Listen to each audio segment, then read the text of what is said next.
श्री स्वामी समर्थ.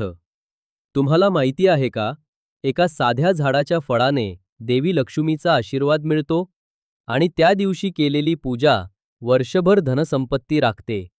कार्तिक महिन्यात 2 अशा नवम्या येतात ज्यांचं स्मरण केल्याने देवी लक्ष्मी आणि देवी कुष्मांड दोघींचा आशीर्वाद मिळतो.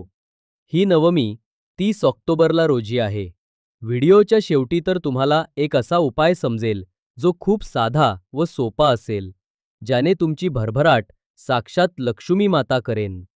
एक नवमी देते सुख समृद्धी आणि दुसरी देते आरोग्य, तेज आणि आत्मशक्ती. काय आहे या 2 नवम्यांचं गूढ?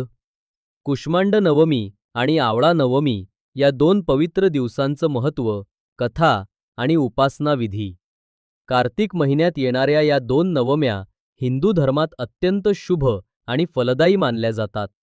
या दिवशी केल्या जाणाऱ्या पूजा, दान आणि उपवासाने जीवनात सकारात्मक ऊर्जा, आरोग्य आणि धनाची वृद्धी होते. आवळा नवमी महत्त्व आणि उपासना.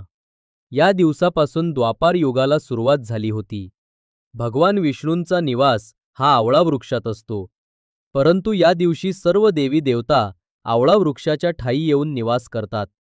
तसेच या दिवशी आवळा वृक्षातून अमृतबिंदूचा वर्षाव होत असतो अशी मान्यता आहे.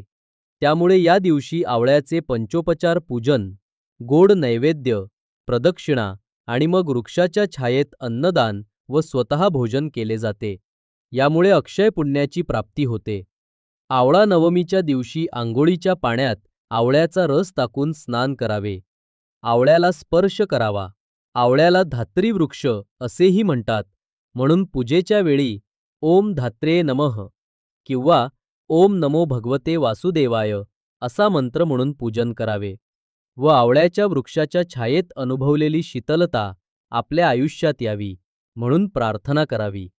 आवळे नवमीच्या निमित्तानेही आवळ्याचे बीज किंवा वृक्षारोपण करून संवर्धन करावे व विधिवत पूजा करावी. आवळ्याच्या झाडाला प्रदक्षिणा मारावी व दिवे लागण करून नैवेद्य दाखवून पूजा पूर्ण करावी. देवी लक्ष्मीने आवळ्याच्या वृक्षाखाली बसून तीव्र तपश्चर्या केली होती.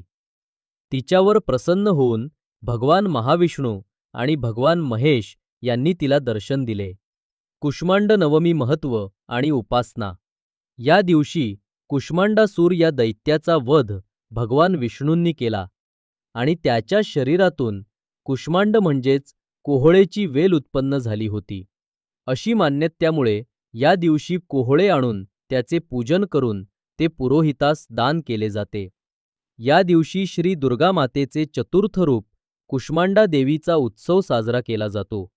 त्यामुळे दुर्गा सप्तशती पाठ व देवीची कोणतीही सेवा उपासना अतिशय फलदायी आहे. आयुर्वेदनुसार आवळा गुणकारक आहे, बलवर्धक आहे. त्याची पूजा करणे आणि त्या वृक्षाच्या सान्निध्यात वेळ घालवणे हाच आवळे नवमीचा मुख्य हेतू आहे. हे दोन्ही दिवस आपल्या आयुष्यात आध्यात्मिक आणि आरोग्यदायी बदल घडवतात. तुम्हीही या दिवशी पूजा करून देवीचा आशीर्वाद मिळवा. व्हिडिओला लाईक करा, चॅनल सबस्क्राईब करा आणि शेअर करून इतरांपर्यंत ही भक्ती पोहोचवा. श्री स्वामी समर्थ. जय जय स्वामी समर्थ.